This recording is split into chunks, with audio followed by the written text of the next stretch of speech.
મહાકૌભાંડ વિશે।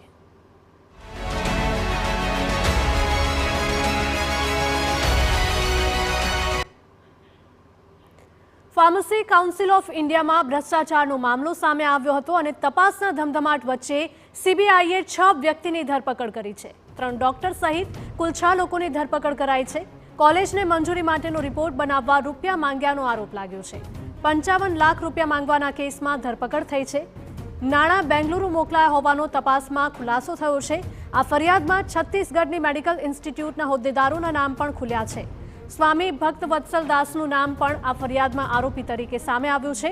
Pharmacy council of India એટલે કે પીસીઆઈના અધ્યક્ષ મોન્ટુ પટેલ દ્વારા 4000 કરોડથી પણ વધુનું કૌભાંડ આચરાયાના આક્ષેપો ઉઠ્યા છે। ત્યારે સીબીઆઈ હાથ ધરેલી તપાસમાં હાલ 6 વ્યક્તિની ધરપકડ કરાઈ છે। ફરિયાદની વાત કરીએ તો ગાંધીનગરના કલોલમાં આવેલ Swaminarayan institute of medical sciences and રિસર્ચના સ્વામી ભક્ત વત્સલ દાસનું નામ આ ફરિયાદમાં આરોપી તરીકે 35મા નંબરે છે।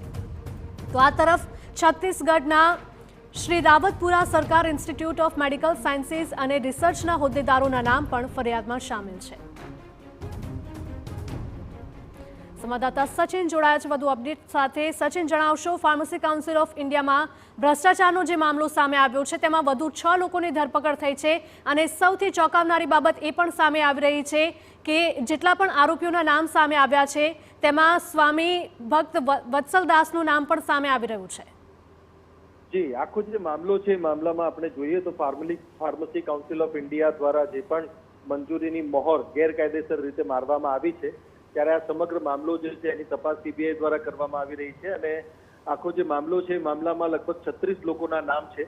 એમાંથી એક જે ભક્તવત્સલ દાસજી જે સ્વામી છે એમનું પણ કોલેજનું નામ છે અને જે પ્રકારે મંજૂરી આપવામાં આવી છે મંજૂરીને લઈને અને ખોટી રીતે મંજૂરી લેવાઈ હોય તો એ બાબતને લઈને પણ આખો જે મામલો છે એ મામલાની તપાસ સીબીઆઈ કરી રહી છે।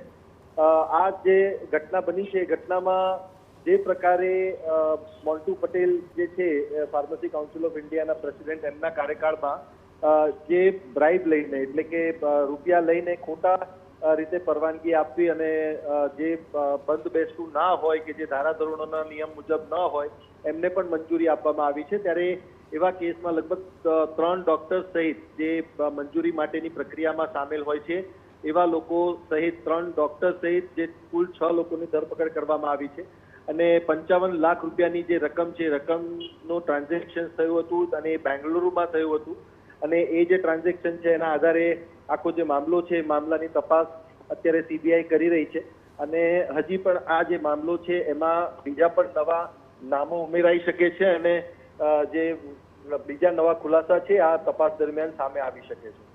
બિલકુલ સચિન, માહિતી બદલ આપનો આભાર। તો સીબીઆઈ દ્વારા તપાસનો ધમધમાટ કરવામાં આવી રહ્યો છે।